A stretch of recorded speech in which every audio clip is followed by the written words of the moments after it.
안녕하세요, 김민석입니다. 날 좋은 바이오 61번째 시간입니다. 얼마 전에 그 인기 개그맨이죠, 유재석 씨가 이 드럼을 배워가지고 여러 사람 앞에서 연주도 하고 또 그 모습을 방송으로 내보내는 걸 봤습니다. 참 유재석 씨가 대단한 것 같습니다. 정말 노력하는 분이 아닌가 그런 생각을 해보고요. 그 방송이 나온 이후로 이 드럼을 배우는 사람들이 많이 늘었다 그럽니다. 저도 대학교 2학년 때인가 서울 종로 2가에 있는 그 YMCA에서 이 드럼 학원을 친구랑 같이 다녔던 기억이 납니다. 신나게 이렇게 고무판을 두드리고 나면 아주 스트레스도 풀리고 좋더라고요.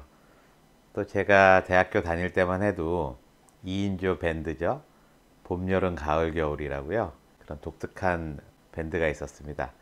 남자라면 이 멋지게 드럼을 치는 그런 로망은 누구나 갖고 있을 텐데요. 오늘은 그 드럼에 대한 좀 특이한 연구가 있어서 소개해 드리려고 합니다. 이 드럼을 치는 사람들의 뇌에 관한 그런 연구거든요. 이번 연구는 특이하게 이제 독일 사람이 쓴 논문입니다. 이 독일은 괴테의 영향을 받아서인지 독일 사람이 쓴 영어는 딱 읽어보면 느낌이 옵니다. 뭐 저도 악기를 배우고 있지만 클라리넷이라는 걸 하고 있거든요. 클라리넷은 뭐 이렇게 잡고 양손으로 연주를 하긴 하지만 사실 왼손하고 오른손이 뭐 따로 논다고 보기는 어렵겠습니다. 뭐 악기를 연주하려면 기본적으로 다 두 손을 쓰잖아요. 이제 바이올린 같은 경우에는 왼손으로 음을 짚고 오른손으로는 이렇게 활을 쓰게 되잖아요. 그래서 바이올린을 오래 하다 보면 이제 왼손이 많이 발달을 한다 그럽니다. 양손을 쓰는 대표적인 악기가 피아노나 오르간 같은 거죠. 피아노 악보를 보시면 알겠지만 오른손 악보가 따로 있고 왼손 악보가 따로 있습니다. 그러니까 오른손이 치는 거하고 왼손이 치는 게 전혀 다른 거죠. 그래서 어릴 때부터 피아노를 열심히 친 사람들은 이 오른손 왼손 쓰는 게 일반인들하고는 다르거든요. 여러분들은 오른손잡이세요, 왼손잡이세요? 예, 저는 오른손잡이입니다. 이 오른손잡이가 전체 인구의 한 90%가 된다 그러네요. 거기다 왼손잡이는 한 10% 정도가 되고 아주 일부는 오른손 왼손을 같이 쓰는 그런 양손잡이라고 합니다. 이 오른손잡이가 90%인 거는 우리나라뿐 아니라 전 세계적으로 그렇다 그러고요. 또 예전에도 그랬다고 하네요.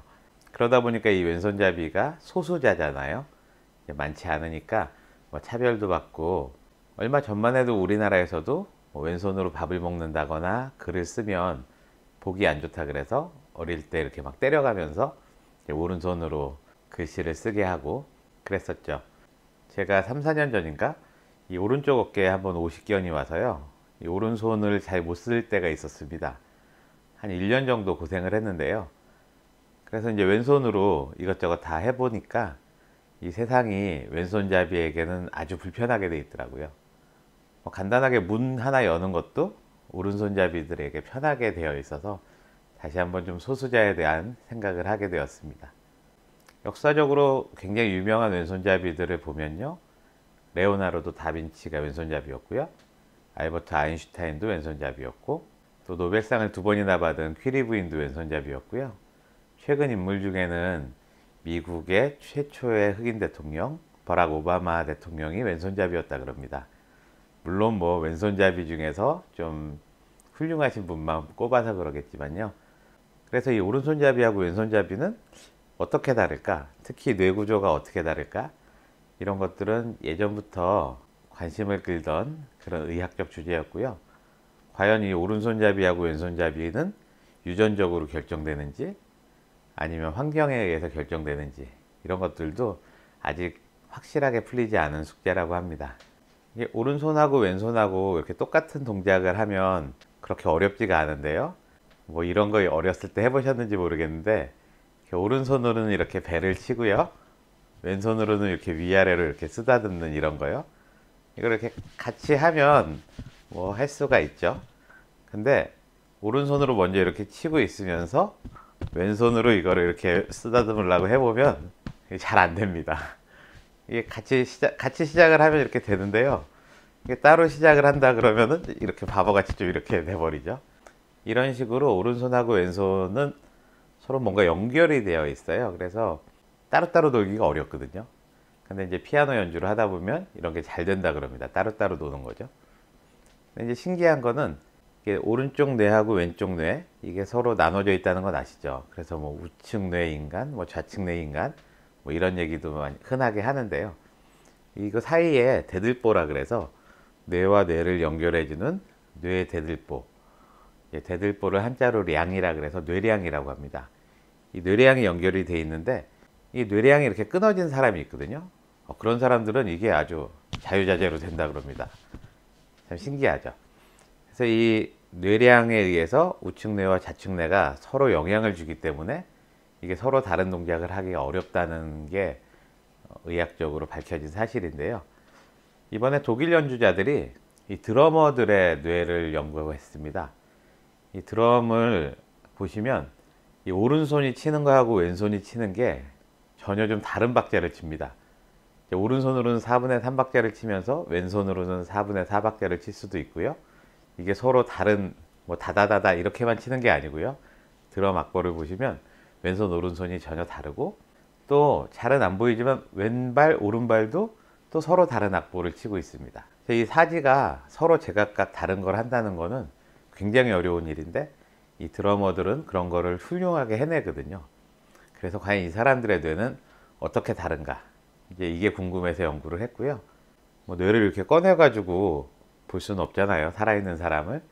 요즘에는 MRI가 아주 발달을 해서 살아있는 동안에도 뇌를 찍으면 그 뇌가 어디가 어떻게 다르고 어떻게 활동하는지를 알 수가 있습니다.